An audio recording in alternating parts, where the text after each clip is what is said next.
Arromanches is remembered as the historic site of the Normandy landings, and in particular as the place where an artificial port was installed.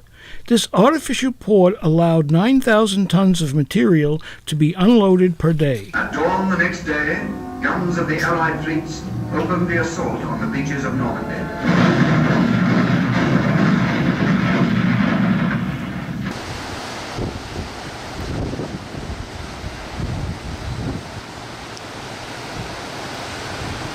The tremendous problem of communication and supply still remained.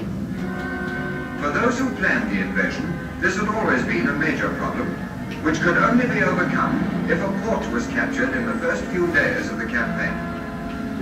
There were plenty of good ports on the French coast: Boulogne, Le Havre, Cherbourg, and the rest. They were the gateways into the continent. But the Germans knew it.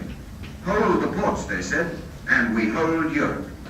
They believed that before we could capture a port, the changeable channel weather would cut off our army from its food, oil, and ammunition. The weather, as well as the Germans, could be our enemy. It was on the beach of Arromanches that during the invasion of Normandy on D-Day, June 6, 1944, the Allies established an artificial temporary harbor to allow the unloading of heavy equipment without waiting for the conquest of deep-water ports such as Le Havre and Cherbourg.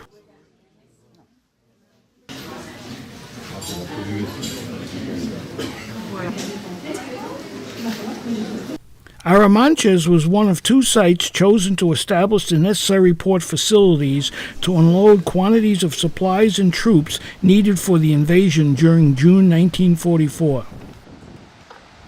The other was built further west at Omaha Beach. The British built huge floating concrete caissons, which after being towed from England, then had to be assembled to form walls and piers, creating the artificial port called the Mulberry Harbor. These pontoons were linked to the land by floating roadways. One of these ports was assembled at Arromanches, and even today sections of the Mulberry Harbor still remain with huge concrete blocks sitting on the sand, and more can be seen further out to sea.